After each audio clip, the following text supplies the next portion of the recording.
मगर जब पूरे कमजोर एक जगह जमा हो गए तो फ्रांस में इनकलाब आया।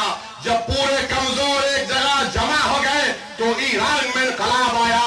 जब पूरे कमजोर एक जगह जमा हो गए तो रशिया के टुकड़े टुकड़े हो गए। आओ महाराष्ट्र के गरीब और मजलूम अवाम प्रकाश अंबेडकर की ज़ेर क़यादत हम जालिमों से जमहूरी तरीके से मुकाबला करेंगे और हिंदुस्तान की पार्लियामेंट में बाला साहब को भिजाएंगे, इम्तियाज को भिजाएंगे।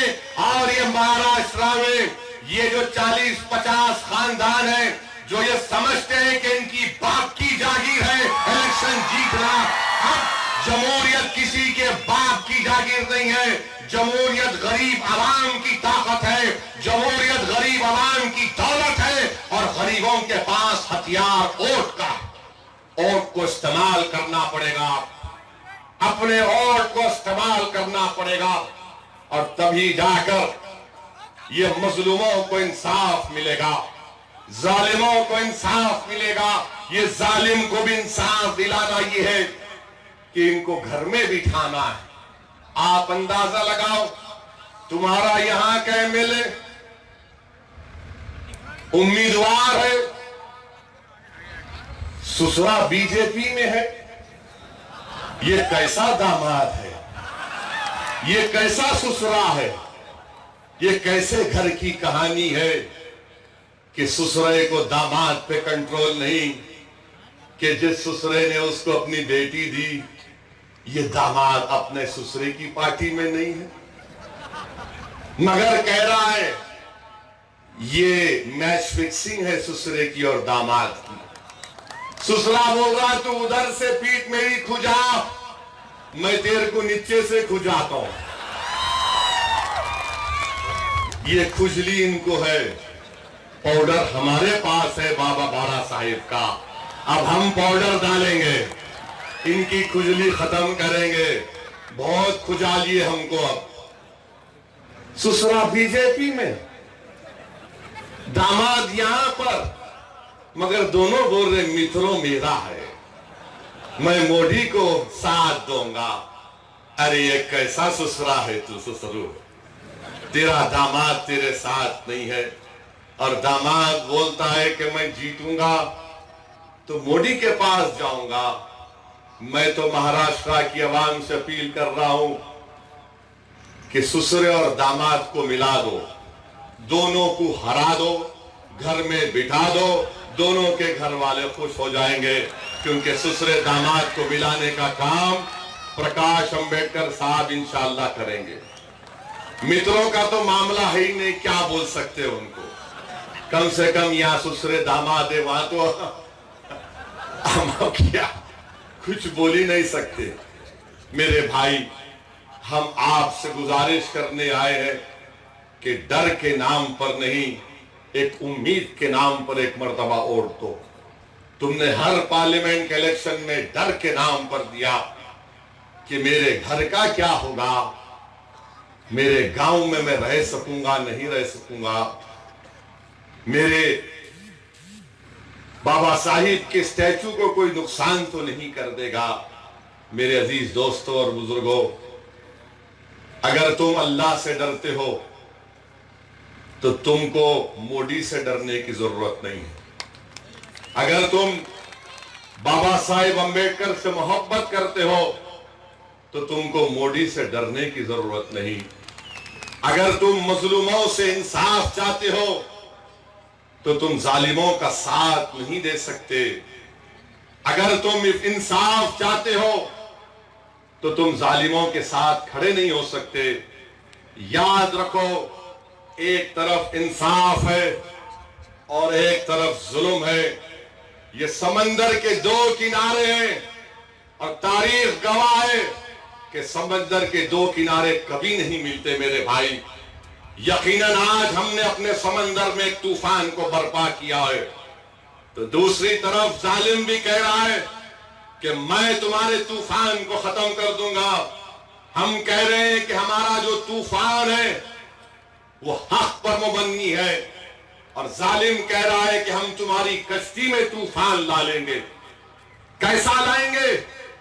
खड़ा करेंगे मीर जाफर को, मीर सादिक को, ये दलालों को खड़ा करेंगे जो आकर कान में तुमसे खुसखुस करेंगे, अरे ऐसा होगा, ये शेरवानी आया तो खाली इसका काम वोट काटना है, ये उसका बी टीम है, ये इसका फुला है। आप एक बार फैसला कर लो। मैं तो खड़े होकर जिंदगी भर पुकारता रहूंगा। मेरी जबान को, मेरी सोच को, मेरी जुर्रत को, मेरी बेबाकी को सिर्फ मौत ही खामोश कर सकती है। इसमें बीजेपी कांग्रेस कुछ नहीं कर पाएगी। मगर मैं जब तक जिंदा हूं तुम्हारे से कह रहा हूं, हिंदुस्तान वतन अजीज की जमहूरियत को याद रखो। मेरे अल्फाज को नहीं मालूम मेरी जिंदगी कितना वफा करेगी मुझसे, मगर एक दीवाना तुम्हारे सामने खड़े होकर तुमसे कह रहा है कि हिंदुस्तान की जमहूरियत की तल हकीकत यह है कि जब तक तुम्हारे पास तुम्हारे वोटों से तुम्हारा नुमाइंदा नहीं जीतेगा, तब तक तुम्हारे मसाइल हल होने वाले नहीं है। अगर तुम बेवा की तरह फरियाद करना, जिस तरह बेवा फरियाद करती है कि मेरा सुहाग लुट गया, मैं अकेली हो गई, मैं बर्बाद हो गई, अगर तुम इसको अपने लिए एजाज समझते हो, अगर तुम ये समझते हो कि इसमें तुमको फायदा होगा, नहीं, मैं तुमसे अपील कर रहा हूं नौजवानों, तुम मर्दानगी के मुजाहरे करो। मैं बुजुर्गों से अपील कर रहा हूं कि आप हमारी सरपरस्ती करिए। नौजवानों, जाकर तुम्हारी मां और बहनों से कहना कि तुम्हारा एक बेटा हैदराबाद से आकर तुमको पैगाम दिया है कि अब तुम डरना नहीं, अब तुम फिक्र नहीं करना, अब इंशाअल्लाह ताला महाराष्ट्र में तुम्हारे घर में कांच आने नहीं देंगे, हम अपने घरों की हिफाजत करेंगे। याद रखो, क्या तुमने वो कहावत नहीं सुनी कि जिसकी लाठी उसकी भैंस? तुम्हारे पास क्या है बताओ? लोग बार बार बोलते इन्हें जीतेंगा, उन्हें जीतेंगा। अरे मेरे भाई, अगर डाकू आता है, चोर आता है, तो जो छठावा चोर होता है, समझे चोर, जो चोर होता है, नहीं समझे तुम लोग, जो चोर होता है, चोर कौन है? इतना टाइम लग रहा। तो जो चोर होता है, पुलिस से पूछो जाने के बाद, पुलिस वाले बोलेंगे जो चोरों की गैंग होती है वो पहले मोहल्ले में आकर देखते सबसे बड़ा घर किसका है और सबके पास किसके पास कैमरा नहीं है, कैसे दाखिल होना। तो जो चोर होता है वो बड़ों के घर पर हमला करता है। हमारे पास है क्या चोरी करने के लिए? हमारे पास है ही क्या? कुछ भी नहीं है, सिवाय एक कमली वाले की मोहब्बत हमारे सीनों में है। वही दौलत है, वही दौलत है, और तो कुछ है ही नहीं। तो चोर पहले बड़ों के घर पर चोरी करेगा। आपसे मैं कह रहा हूं, ये वक्त बीज बोने का नहीं है, ये वक्त फसल काटने का है। ये वक्त तुम अगर फसल काटोगे तो तारीख में तुम्हारा नाम लिखा जाएगा कि 50 साल के बाद जब औरंगाबाद की सियासी तारीख लिखी जाएगी तो मौरख लिखेगा कि कन्नड़ के लोगों ने खौफ के नाम पर नहीं, उम्मीद के नाम पर इम्तियाज जलील को कामयाब किया। मौरख लिखेगा कि हमने इंतशार का शिकार नहीं हुए, बल्कि मुत्तहिद हो गए तमाम कमजोर अवाम, और प्रकाश अंबेडकर की आवाज पर हम जमा होकर इम्तियाज जलील को हमने हिंदुस्तान की पार्लियामेंट में भिजाया। नौजवानों, बुजुर्गों, हमको अपना नाम तारीख में रकम करना है और बता देना है इन लोगों को जो हमसे कहते कि तुम ख्वाब मत देखो, तुम ख्वाब मत देखो, तुम्हारा काम सिर्फ गली में पुकार लेना है। जो हमसे कहते हैं कि तुम सिर्फ सरपंच बन सकते हो, जो हमसे कहते हैं कि तुम हमारी खैरात पर कॉर्पोरेटर बन सकते हो, जो हमसे कहती है कि तुम हमारी खैरात पर एमएलसी तुमको बना देंगे। अब खैरात लेने का वक्त नहीं है, अपना हक लेने का वक्त है। तुमने बहुत खैरात दी इन जालिमों को 70 साल। अब एक दीवाना तुम्हारे सामने हाथ फैलाकर भीख मांग रहा है कि मेरा हक पहुंचता तुम पर। तुमने जालिमों को वोट दिया, आज तुम्हारा एक दीवाना भाई, तुम्हारा बेटा तुम्हारे सामने हाथ फैलाकर कह रहा है कि तुमने गैरों का साथ दिया, आज अपनों का साथ दो, कमजोरों का साथ दो, मजलूमों का साथ दो। बताओ कन्नड़ की आवाम, तुम मेरी झोली में तुम्हारे वोट डालोगे या जालिमों के हाथ में दोगे? बोलो, फैसला करो। आज आप जो हाथ उठाए तो याद रखो, ये जो हाथ आज उठ रहे 23 अप्रैल को पतंग के निशान पर बटन दबाने के लिए ये उंगली उठेगी। इस उंगली की गवाही दे दो, उंगली उठाकर, कि तुम 23 तारीख के दिन इंशाअल्लाह ताला इम्तियाज जलील को कामयाब करोगे। तुम सब इम्तियाज जलील हो, तुम सब प्रकाश अंबेडकर हो, तुम सब में असदुद्दीन ओवैसी की सोच है, ये तुमको बनना। मेरे अजीज दोस्तों और बुजुर्गों, अभी 10 मिनट है, वोट टाइम है। 15 मिनट नहीं है, 10 मिनट है। मैं आपके सामने ये बात भी अर्ज करना चाह रहा था कि आज से करीब 80 साल पहले 30 दिसंबर के दिन इसी कन्नड़ के एक बहुत बड़े लीडर गुजरे हैं, बीएस मोरे साहब। बीएस मोरे साहब ने मरखनपुर में एक दलित समाज का एक बहुत बड़ा जलसा किया था। तो कन्नड़ की तारीख में जो 80 साल पहले बीएस मोरे ने काम किया था, मैं उनको सलाम करता हूं कि उन्होंने राह दिखाई कि कैसे जिसके पास जमीन नहीं है उनको जमीन मिलना। बीएस मोरे साहब ने बाबा साहेब अंबेडकर का साथ दिया था। और आज कन्नड़ की आवाम से कह रहा हूं कि तुम प्रकाश अंबेडकर का साथ दो।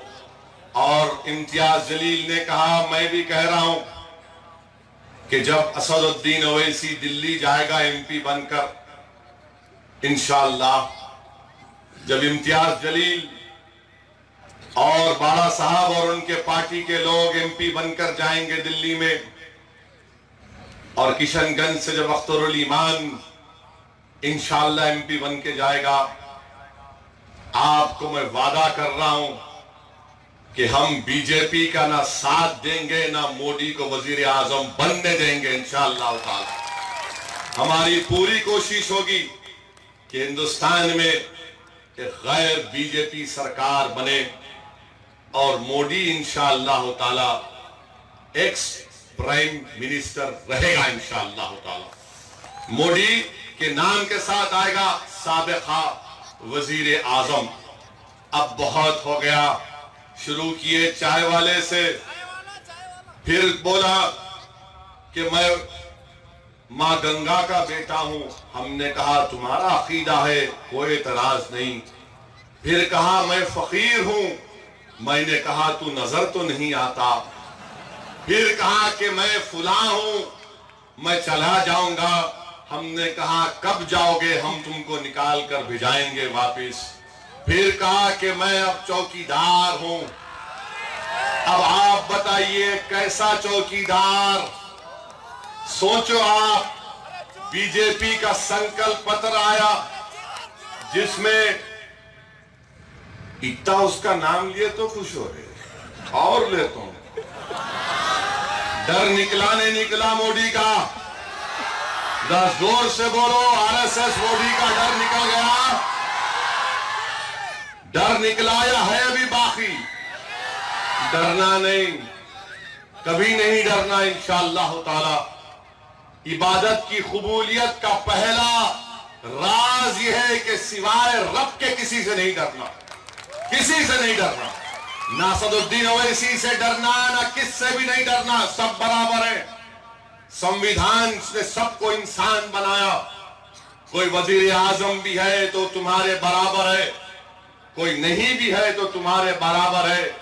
मोदी है तो सर से सींग नहीं निकल रहे, सब इंसान है और सबको इस दुनिया से जाना है बशमुल मेरे भाई। ये कैसा चौकीदार है कि अपने संकल्प पत्र में बीजेपी ने कहा कि हम जीरो टॉलरेंस रखेंगे टेररिज्म के नाम पर, जीरो टॉलरेंस। मोदी ने कहा कि टेररिज्म पर जीरो टॉलरेंस। मैं महाराष्ट्र की आवाम को, हिंदुस्तान की आवाम को आज के इस कन्नड़ के जलसे से पैगाम दे रहा हूं कि यकीनन आप मुझसे नफरत करते हैं कि ये शख्स हमेशा भड़काऊ भाषण देता है। यकीनन मुझे खुशी है कि आपने मुझे भड़काऊ भाईजान बना दिया, मुझे खुशी है। मगर एक बात याद रखो, बार बार भाईजान बोलेंगे तो आपकी बेइज्जती है, ये मेरी नहीं है। मैं इसको कबूल करने तैयार हूं अगर आप चाहे तो। एक में ही परेशान है सब लोग। तो क्या कहा? Zero tolerance, zero tolerance for terrorism. मेरे भाई 29 सितंबर 2008 मालेगांव में मस्जिद के करीब बम ब्लास्ट हुआ, 6 लोग शहीद हुए, 100 लोग जख्मी हुए। और ये चौकीदार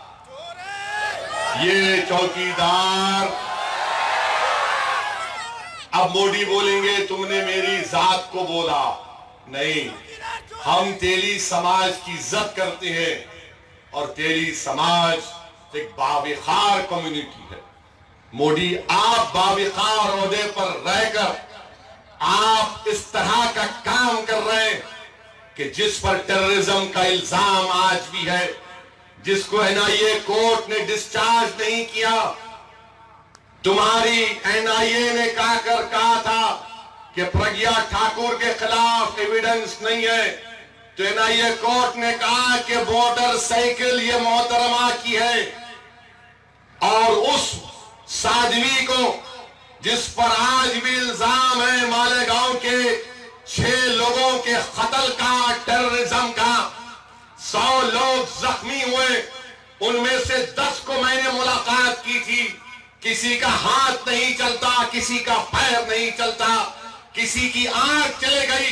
हिंदुस्तान के वजीर आजम, तुम झूठे हो, तुम झूठों के शहींशाह हो। तुम टेररिज्म से लड़ना नहीं चाहते। अगर तुम टेररिज्म से लड़ना चाहते थे, तुम में इखलास था, सिंसियरिटी थी, तो तुम एक पार्लियामेंट की सीट के लिए जिस पर टेररिज्म का चार्जेस है, तुमने उसको कैंडिडेट बनाया। बताओ वजीर आजम, जो लोग मालेगांव में मर गए, ये तुम्हारी जीरो टॉलरेंस है, ये तुम्हारा जीरो टॉलरेंस है।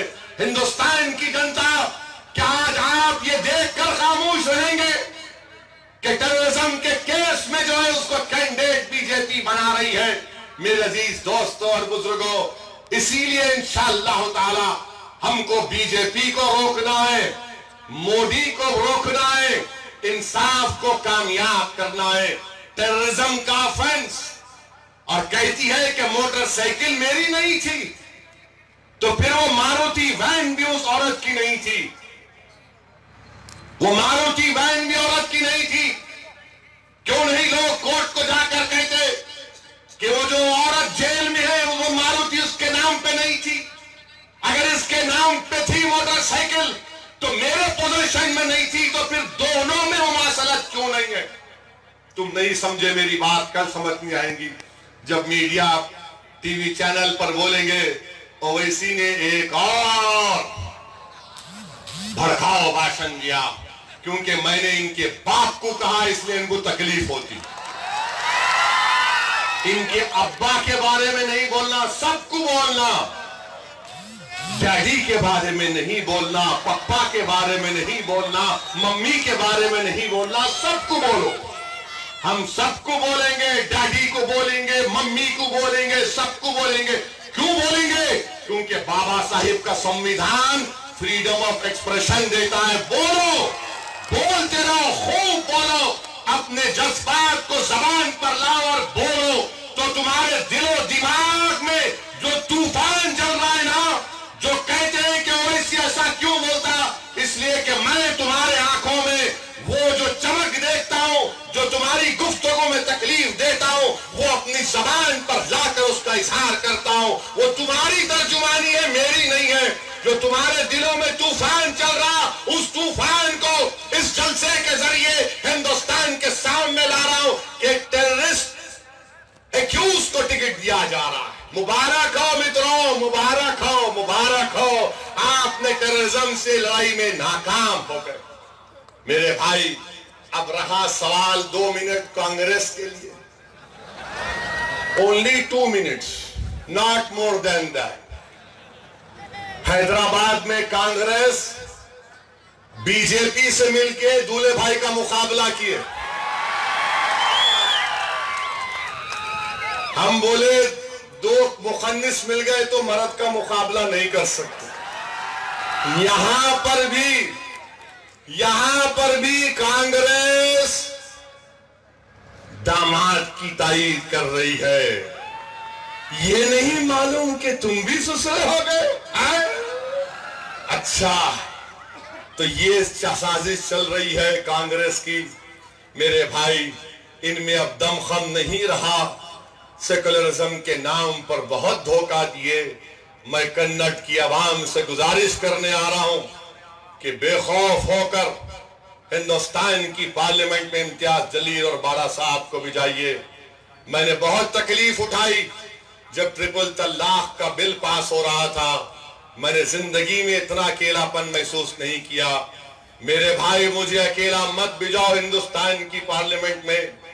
कोई तो मेरे साथ दोगे, कोई तो मेरा बाजू बनेगा, कोई तो मेरा साथी बनेगा। मैंने तो हमेशा अपनी लड़ाई यकीनन ऐवान में खड़े होकर वक्त के फिरौन के सामने हक को बयान किया। मगर आज जरूरत है आप मुत्तहिद रहिए और अपने वोट का इस्तेमाल करिए। कन्नड़ के कमजोरों, मजलूमों, सब जमा हो जाओ और एक होकर 23 तारीख के दिन पतंग के निशान पर बटन दबाइए। 6 नंबर पर इम्तियाज का नाम है और एक छक्का लगाइए ताकि बॉल दिल्ली के पार्लियामेंट में जाकर गिरे। शुक्रिया।